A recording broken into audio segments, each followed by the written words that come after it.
संगच्छध्वं संवदध्वं संवो मना सिजानताम् आनन्दलोके মঙ্গলা লোকে বিরাজ সত্য সুন্দর। নমস্কার, আমি চিরশ্রী মুখার্জি।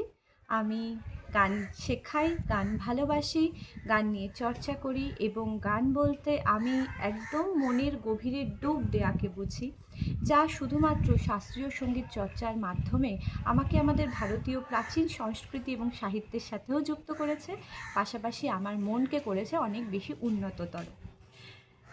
গান বলতে বুঝি আমার কথা ঈশ্বর সাধনা।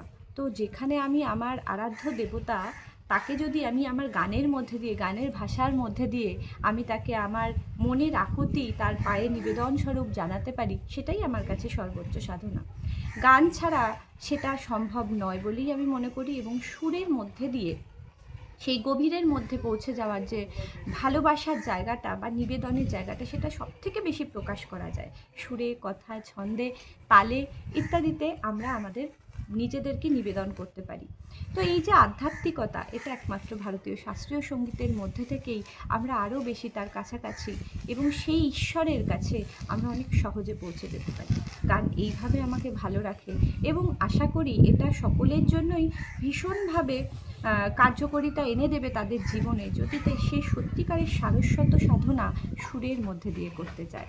তো এইভাবেই গানের প্রতি আমার ভালোবাসা এবং আনন্দ যজ্ঞে সবার আমন্ত্রণ জানিয়ে আমি একটা কথাই বলতে পারি যে গান ছাড়া মানুষ, প্রকৃতি, জীবন সমস্ত কিছু থমকে যাবে। তো পাখির কাকলিতে গান আছে, সমুদ্রের গর্জনে গান আছে, ঝড়ের শোঁশোতে গান আছে। তো প্রকৃতির মধ্যে থেকে, প্রকৃতির এই অনুষঙ্গকে কেন্দ্র করেই আমরা আমাদের জীবনে এগিয়ে চলব।